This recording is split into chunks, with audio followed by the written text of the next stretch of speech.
Carmina Villaruel naiyak sa takot, nakatikim ng matinding sampal mula kay Maricel Soriano.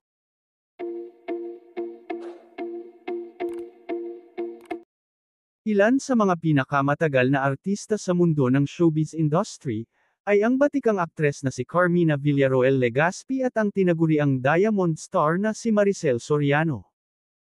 Sa latest YouTube vlog ni Maricel, ay nakakolaborate niya, ang isa sa mga anak niya sa showbiz na si Carmina Villaruel, at sabay nilang ibinahagi ang ilan sa mga memorable moments sa mga pinagsamahan nilang proyekto.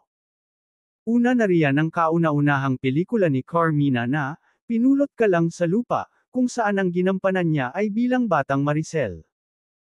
Trivia to sa mga hindi pa nakakaalam, ang first movie ko ever ay Pinulot Ka Lang sa Lupa, at ako po ay ang iyang Maricel Soriano. Syempre nung mga panahon na yun, baby pa ako nun. Pagbanggit ni Carmina. Hindi man daw niya naka-eksena mismo ang Diamond Star, pero tila nagpaka-fangirl mode daw siya, nung una niyang masilayan sa personal ang pag-acting nito. Chika ng aktres, may mga scenes, na kinunan that day kung kailan ako tinawagan, tapos tinitingnan lang kita from afar. Sabi ko, ay, ayun pala si Maricel Soriano. Inalala din ng dalawa ang ikalawang pagsasama nila, kung saan ay gumanap silang magkapatid sa pelikulang, Babaeng Hampas Lupa.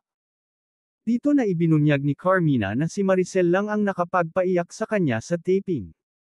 May eksena kami na kailangan kong umiyak. Ngayon, hindi ako maiyak, kwento ni Carmina.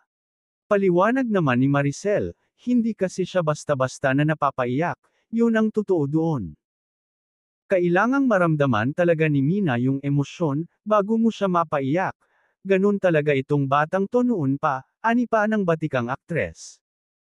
Chika pa ni Carmina habang kinakausap si Maricel, so ngayon yung nanay ko lumapit sa kanya, kinausap siya. Ano sabi sa'yo ni Mommy?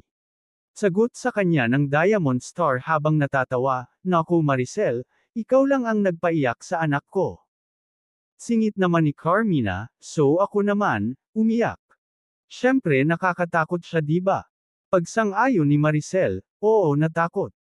Umiyak sa takot ang bata. Natatawa ako kapag naaalala ko yun.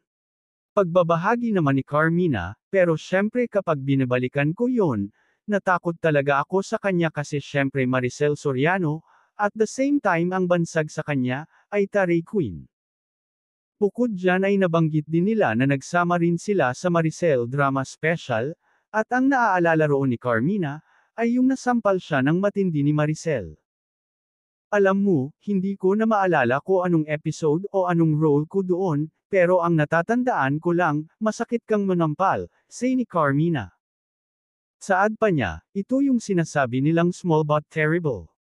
Pero hindi ko naman inaano yun kasi ang ibig sabihin nun ay dalang-dala ka sa emotions.